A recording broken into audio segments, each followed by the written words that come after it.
Hello, hello, peak performers. Hope everyone is having a great day, a great week, and that you are wrapping up a great first month of the year. So today I am continuing the conversation around habits. And many of you know that this is one of my favorite topics to talk about. So I tried to parse down all of the content that I wanted to share today so that it is digestible. But I have lots of great information for you today on habits. So if you are joining me live in the Facebook group, give me a hello. Let me know that you are here. There's a little bit of a delay, so I don't always see your comments right away, but I will continue to check them over the next couple of minutes. So if you have questions about habit building, if you have any success stories, or if you're having any challenges with creating and sticking to new habits, I would love to help you out. So this is the month where most people will set a resolution or will set their mind to doing things differently this year, to hitting goals, hitting new expectations. And I want to talk to you a little bit about what's actually the scientists know about human behavior as it relates to habit. And I'm going to give you a couple of hacks to help you truly accomplish what you set out to achieve in this new year. So if you joined me 2 weeks ago, I talked about I'll give you a quick little summary, but I would encourage you to go back and listen to it because there's just some really juicy content in there. We talked about the fact that in order to commit to a resolution, successfully build a new habit, whatever you want to call it, develop a new routine. It's not just about our action and our behavior. As a matter of fact, that is like fifth on the list of where you truly need to begin. So my training from 2 weeks ago was about the fact that you in order to succeed long-term, the first step is truly changing what you believe about yourself, seeing yourself as that future version who has changed their diet, or who has become a runner, or who has become a disciplined entrepreneur. So it's really a matter of working on our mind first and our thoughts before we try to tackle things with our actions, with our activity. So the idea here is, instead of making a resolution, sometimes choosing your words carefully makes all the difference. So my encouragement last training was to choose a habit, because that represents, to most of us, a long-term mastered behavior. Habits, remember, if we get to the core of what a habit is, it's something that is so ingrained in us that we don't have to think about it. It happens subconsciously. We are really not making decisions anymore. We're just taking action because we're so trained to do it. And so choosing habit over resolution, and that before you can address the behavior, you have to work on your mindset first. You want to begin to create the picture, the vision of your future self. And this is where we want to call on all the senses. So we want to create a picture in our mind of what we look like. We want to start to viscerally, what will it feel like to, let's say, I think the example I used last time was becoming a speaker and overcoming fear of speaking. So what will it feel like to step onto the stage and be confident, and to hold your shoulders back and your chin up high, to close your eyes and feel the spotlight on you, tap into smells and the tastes and the feel and all of that, to really paint this picture for your mind, because that literally is triggering the subconscious mind and telling your mind, this has already happened. This is my reality. So we want to work on the mindset before we work on the behaviors. You have to address both, but we often skip all the thoughts and the beliefs, and we just go straight into hustle and grind and push ourselves through, and that is not sustainable. This is why New Year's resolutions often start to fall off right around the 26th of January, today. All right, so create some other things that become really important as as you are envisioning your future self who has accomplished the goal, who has mastered the habit, who now takes action on the routine. Um, Creating some external reminders as well as some internal or intrinsic rewards. So we want to make sure that we have support externally, internally, mentally, physically, all of it. We need to tap into all of those different realms. We want to tap into every single resource that we have access to. All right, so what I'm going to talk about today comes from mostly the research and the book called Atomic Habits by James Clear. I actually just picked up another book that is by BJ Fogg that is called Tiny Habits. So I have a coach and his name is Ben Hardy, and Tiny Habits is one of my assigned books this month. And it's actually, from what I understand, a lot of James Clear's work came from the writing of BJ Fogg. So, but just kind of want to give you some context of where I'm learning this information. And I know a lot of you have read Atomic Habits or are reading Atomic Habits now. Would highly recommend it for anyone and everyone. Doesn't matter what your profession, whether you own a business or work for a business, whether you are at the beginning of your career, end of your career, all of it it's applicable to everyone. So here is what I want to present to you today. So once you have worked on the mindset and the belief, and now you're ready to take action, there's some important things we need to know about what is going on in the brain and what triggers our behavior, and not just a one-time behavior, but consistent behavior.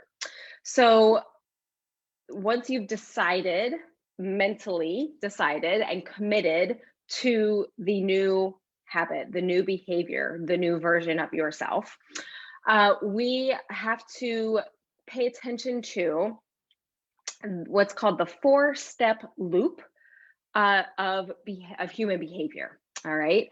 And this underlies every human behavior that exists. Okay. You can find it in any example of our behaviors that we repeat. And the 4-step loop includes step 1, a cue, step 2, a craving, third, a response, and the 4th step of the loop is a reward. I talk to my clients all the time about the fact that many of us don't feel like we deserve a reward. We feel like, oh, that's a childish thing to need, a gold star, to need a lollipop, to need a pat on the back. But the science tells us that for human behavior to occur and to commit to consistency, that is a integral part of human behavior. And if we take out one of these 4 components of the loop, we are setting ourselves up for inconsistency, for lack of execution, and for, whether you like the word or not, for failure in achieving your goals. So again, the 4-step loop, we have cue, craving, response, and reward. So let me give you a good example of this. You walk into the kitchen every morning, and on the countertop, you see the coffee machine. This applies to those of you that are coffee drinkers. The coffee machine is a cue. Okay, when you look at it, it does one thing and one thing only, and that is produces coffee. When you see that cue, your body literally starts to crave the drink. You start to think about the taste of it. You might think you even smell the coffee before it is brewing because of the visual trigger. You think about how it's going to warm you up when you take that first sip. So the visual cue of seeing the coffee maker, it's sitting there. It might not even have the coffee beans or the water in it yet, but just seeing the coffee machine sets off that second step of craving. Your body starts to crave it mentally and physically. So what happens, the next step, a response. We say to ourselves, I'm going to make a cup of coffee. So we go over and we put in the coffee and we put in the water and we turn on the button We've responded to the visual cue and the physiological craving that has happened. And when the coffee is finished, we doll it up, if you're like me, and you take that first sip, and the parts of your brain that love it, the reward system in there, they light up because they are experiencing the pleasure of the cup of coffee. So that is a demonstration of cue, coffee maker, craving. You literally start to imagine what it's going to taste and smell and feel like. Response, you make a cup of coffee with the required ingredients, and reward, you get to sit there with the warm cup in your hand and you take a sip and you think to yourself, oh my gosh, there's nothing better in the morning than a cup of coffee. So apply this to any other behavior, especially think about habits that exist in your life already, and you pretty easily should be able to see, oh yeah, I see the cue, and now I see what the craving that happens in my body, I know how I respond, and then I experience a reward, and that's why the next day I get up and do it again. So that is the 4-step loop of human behavior. So now that we know what is going on mentally, physiologically, we can use this to our advantage for building new habits, creating new consistent activity. So again, I'm using the language of James Clear. There might be some other experts who use slightly different wording. I know Michael Hyatt just came out with a book on habits. I'm reading Jen Sincero's book that's all about habits. They all kind of have their own label for these steps, but they're all the same. We're just using, it's semantics.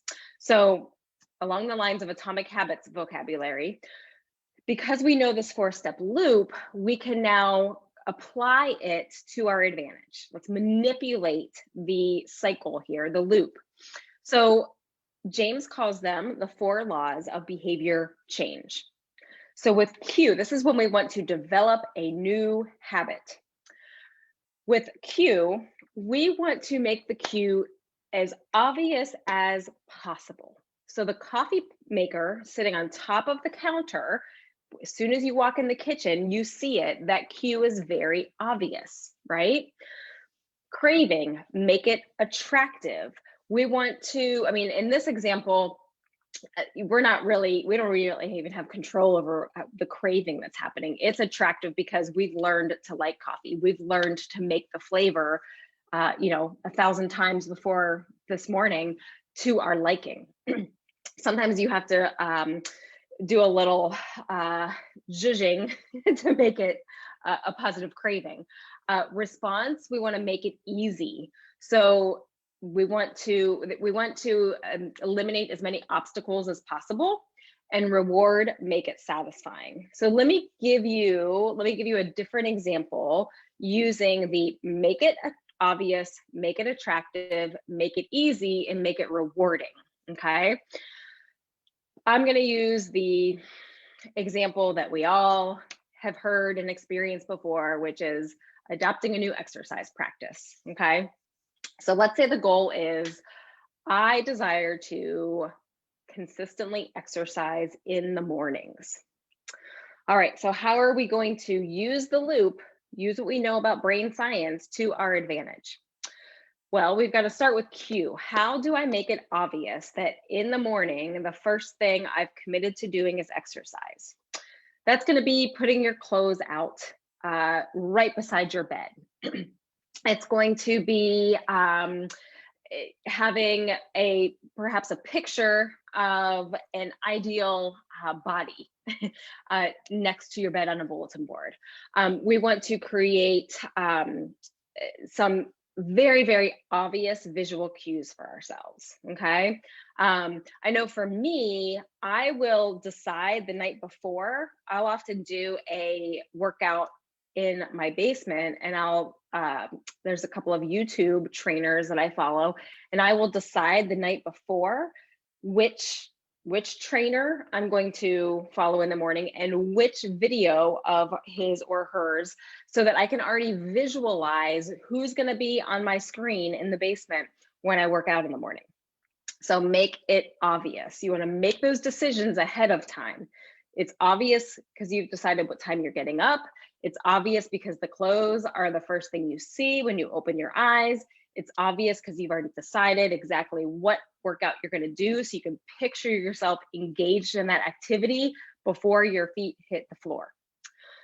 Make it attractive. So this, again, if we're using the example of encouraging ourselves to exercise and work out, how do we make it attractive? Well, you want to start with an activity that you actually enjoy. Don't start with something that you loathe or that's very hard for you. So if you've been a runner in the past and you know you enjoyed running when it was one of your go-tos, then start with running. If the idea of being outside in January is the worst scenario, then go ahead and allow yourself to walk or jog on the treadmill. Maybe you use your exercise time as a time to catch up on a podcast or a television show. So you desire to be on the treadmill because you know you get to catch up on your favorite television show. So make it attractive is what can we do to create some desire to do the new habit, because there's going to be something around us that's making it more enjoyable. The third step then of make it satisfying. So this oftentimes is where we have to, at the beginning, manipulate things a bit more. So we want to make sure, oh, I'm sorry, I forgot to make it easy. So the response, we want to make the response extremely easy. So in the book, Atomic Habits, James talks about that you set a goal of walking on the treadmill for 5 minutes. Now, anyone can walk on a treadmill for 5 minutes. Doesn't matter what shape you're in, doesn't matter if you're half asleep, doesn't matter what kind of clothing you're wearing, if you have the right shoes. So make it so easy that it's like, well, of course I can do that. Set the bar low at the beginning, and then you incrementally can increase it. But again, you're not going to say, you know, if you haven't run in 10 years, I'm going to go run 5 miles in the dark, in the cold, the first, morning of my new exercise routine. So make it easy. Choose something you enjoy. It might even be having someone that does it with you, right? I have a running buddy, and there are mornings where if I didn't know that she was waiting for me, I would still be in bed. So that's the make it easy. And then step 4, which is the reward, make it satisfying. So create some external reward for yourself. I'll go back to what I said earlier. It does not matter that you are no longer a child. It does not matter if this is day 1000 or day 1 of your new exercise routine. You want to build in reward. Humans need reward. Our brains are wired for acknowledgement. It's part of the loop, right? So how can you choose a reward? Make sure it's in alignment with your goals. So if my goal of exercising has to do with changing my physique, then I'm not going to reward myself with a donut at the end of each workout, right? I might reward myself with my favorite omelet, or again, a hot cup of coffee versus eating, Fruit Loops. Think beyond food as reward for sure. Maybe it's snapping a selfie and posting it and letting your community know that you accomplished something and it's only 7:30 in the morning, right? Get some community feedback and community support. So share your success with others. Do something to give yourself a pat on the back. You might have to think about this one. A lot of my clients will say, I have no idea how I'm going to reward myself. And I have to push them and I have to give them a couple of days to come up with what's the reward. Maybe it's an extra long hot shower in the morning. Maybe it's I'll take a long bath tonight when I get home from work. It doesn't have to be immediate reward. It could be postponed, but make sure there is reward built into your loop, because the next morning, in this instance, when the alarm goes off again at the crack of stupid, you want to already be thinking about the reward, which is going to help you take the first step of getting up and getting moving. So the laws there to review them with you. We take the 4-step loop and we take the laws of behavior change. So for a cue, we make it obvious. For a craving, we make it attractive. For response, we make it easy. And for reward, we make it satisfying. So I would love anyone who has watched up until this point, or if you're on the replay and you have gotten through this training, would love for you in the comments to give us your goal, your objective, your new habit you want to build, your resolution for the year, and break it down. And even if it's not the one you're going to stick with, think about what could be my cue, what could create the craving, what can be my easy response, how do I make it attractive, and then how am I going to reward myself. Love to see you guys once you start getting it out of your mind and onto paper, or you start verbalizing it with someone. You start to see that, oh yeah, I can get creative with this. This can be fun. There are lots of ways to make it easy, make it attractive, make it enjoyable. There are lots of ways to reward myself. I forgot how easy it is to put a smile on my own face. So think about using these 4 steps to commit to and successfully, consistently work on this new habit. Now, I will share with you very quickly, because I don't want this to run too much longer. You can do the inverse of these 4 steps to break an old habit that's no longer serving you. I don't like calling them bad habits because we don't need to label things good and bad, but there are habits we have that are no longer serving us well. Maybe they served us well 5 years ago, maybe they never did, but once you acknowledge, I have a habit that is no longer serving me, how do I break the old habit? You do the opposite. So for the cue, you make it very, as much as possible, invisible. Okay, so you want to quit smoking? Keep the cigarettes and the lighters completely out of view at all times. For making it unattractive, force yourself to be outdoors in the cold if you're choosing to smoke a cigarette. Making it hard. Give your family full permission to give you a really hard time every time they see you headed for the garage. Hide your cigarettes so that they're not easy to get to. Don't let yourself comfortably smoke. Make it hard, make it unattractive, make it the visuals invisible. And then with reward, make it unsatisfying. So if you're somebody who used to go smoke a cigarette and then have a cup of coffee because they went together perfectly, don't allow yourself to have the cigarette and smoke afterwards, or hand coffee afterwards. So it's creating the opposite effect, okay? Make it invisible, make it unattractive, make it hard, and make it unsatisfying. Now, will that work beautifully, perfectly, easily with a habit such as a nicotine addiction? No, there's still going to be work. It's still going to be hard. It's going to be challenging, but that will help you set you up for more success in breaking the old habit.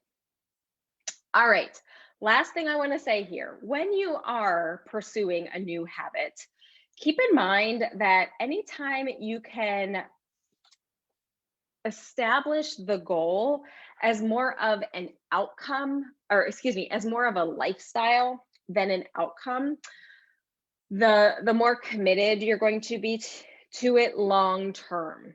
Okay, so you want to think more about like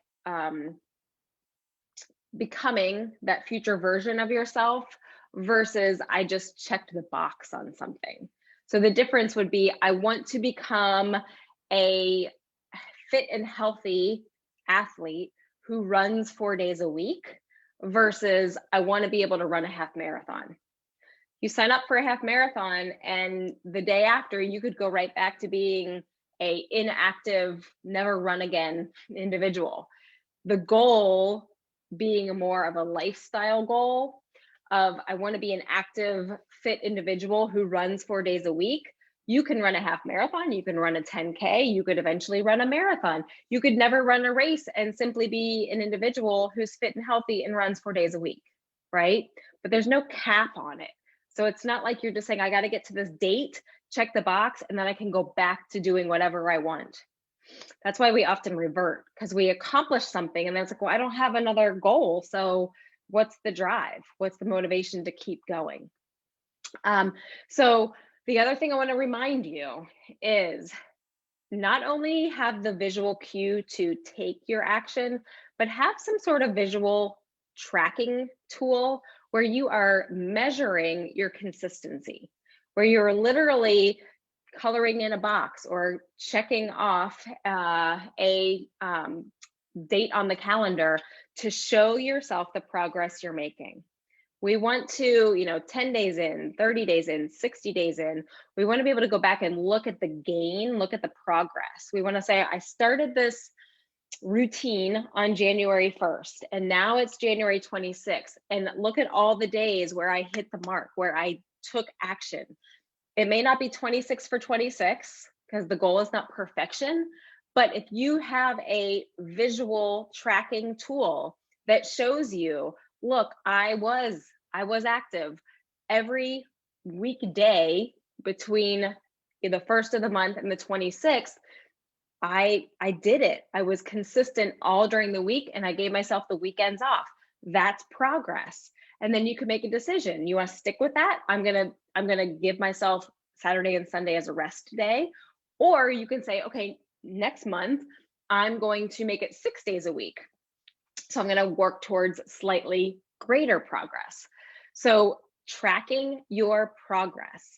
It's also good to see the days where we don't hit the mark, because it helps us to interpret, what was it?